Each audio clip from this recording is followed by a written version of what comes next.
You know, that feeling, right? That gut punch when something just doesn't work out. Yeah. That door slams shut just when you thought you were there. Yeah. We spend so much energy trying to avoid failure, we fear it. But what if? What if that setback, that very experience, isn't the end? What if it's actually your secret weapon for growth? Yeah, exactly.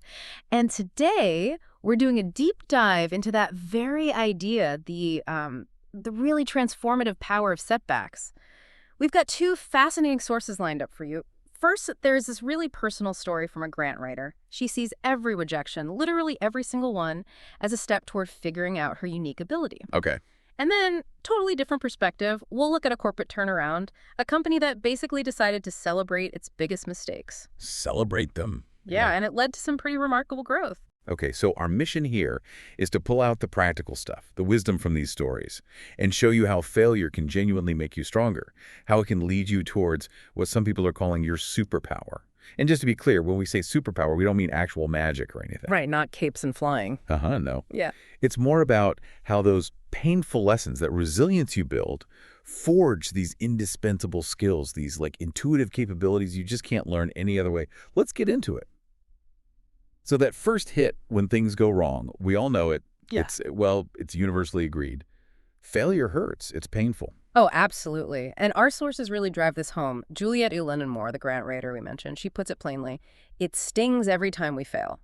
Simple as that. Mm-hmm. And then you look at the corporate angle from the Underwriting Agencies Council. They describe failure as painful, embarrassing, and can, if we allow it to be, debilitating. Debilitating. Yeah. That's strong. It is. And they point out that, even the biggest names, brands, and stars have taken a punch to the gut.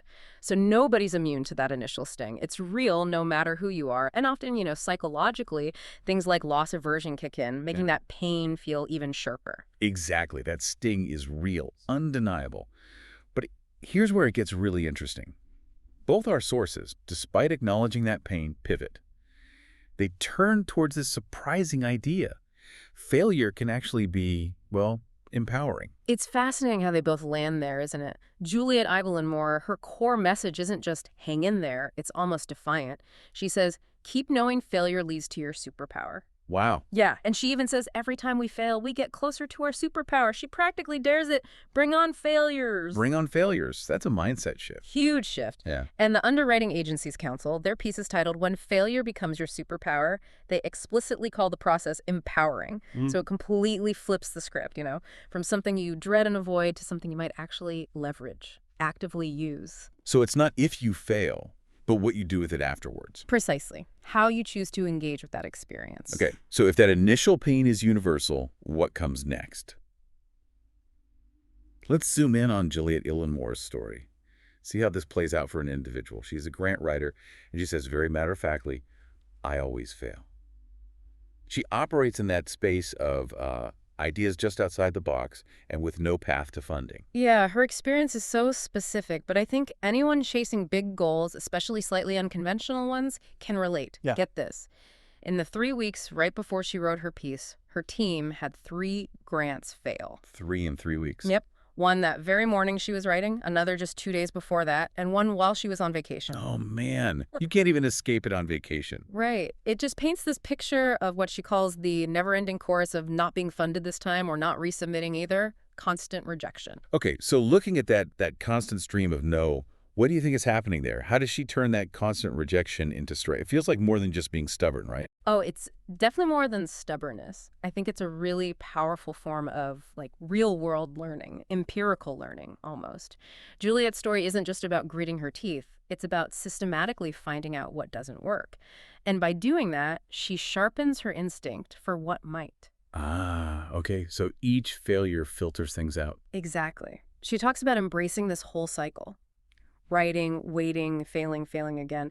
She knows some ideas rarely move beyond the first round, and many, you will never hear about or see or even know.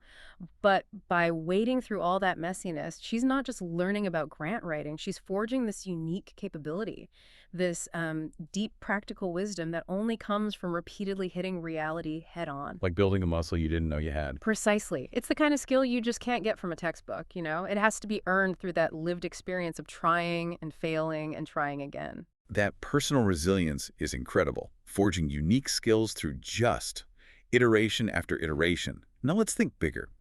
Imagine taking that same idea, that mindset, and applying it not just to one person, but to a whole company facing, like, total collapse. And that's exactly the shift we see with Innovation Group Australia. They were really open about it. They accepted their past was, as they put it, dappled in failures. Dappled. Interesting word choice. Isn't it? But the key thing was they didn't just leave it there. They specifically acknowledged the growth and empowerment it has given us. So it wasn't just talk. It became a practical strategy. Right. And their story really pivots around this awful period in 2019.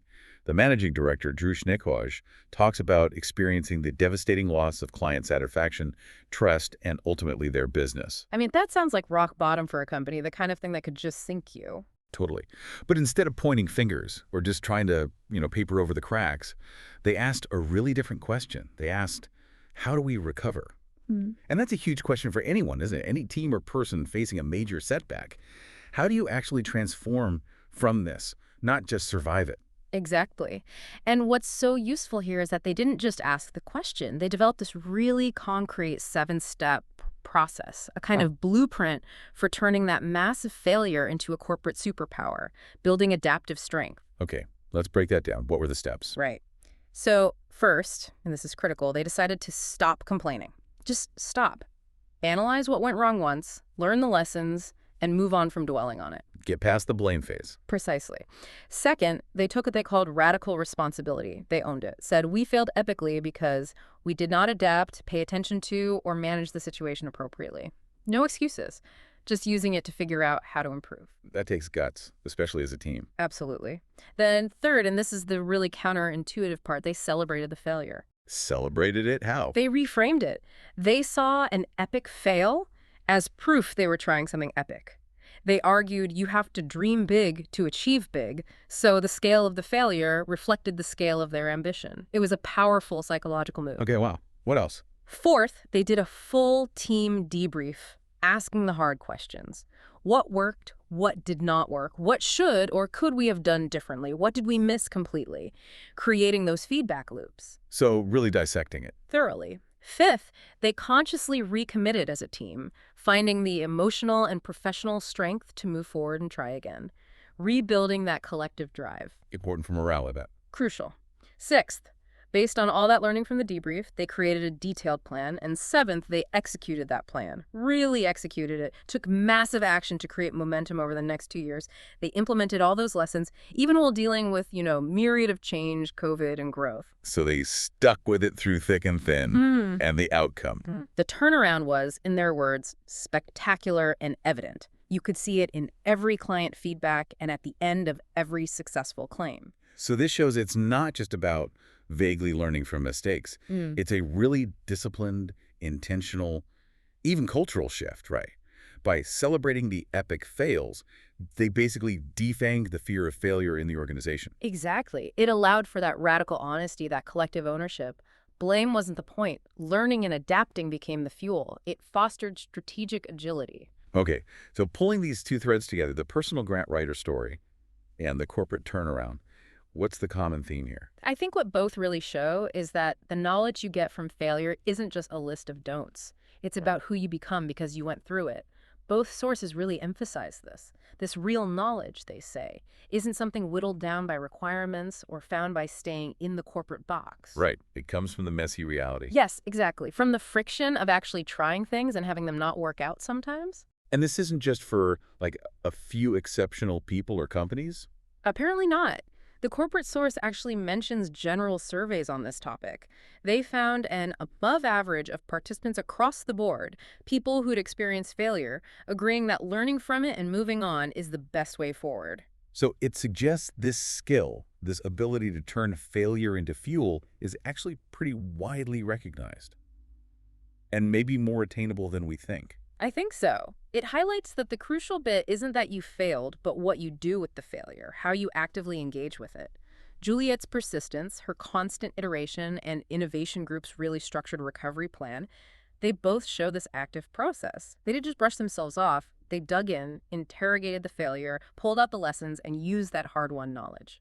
So bring this all together for everyone listening. What's the big takeaway here? Our deep dive today, looking at these stories, it really seems to show that failure isn't just, something to tolerate. It's maybe an essential ingredient. Painful, yes, but essential for forging your unique strengths. Yeah, whether you're like Juliet facing rejection after rejection or like that company navigating huge losses, the wisdom you gain from the failure and that active process of learning from it, that's where the power lies. It's how you develop that deep practical understanding, that resilience, that adaptability that really sets you apart. Which leads to a really important question for you listening right now. How could you start to look at your own failures differently? Not as dead ends or proof you're not good enough, but as maybe necessary steps, critical steps, maybe even celebrated ones on the path to figuring out your own unique capabilities, your own professional or personal superpower. What if the next time something doesn't pan out, Mhm. you didn't just see the ending? What if you saw it as maybe the start of forging something even bigger? Asking yourself, okay, what new strength, what superpower is this setback helping me build right now?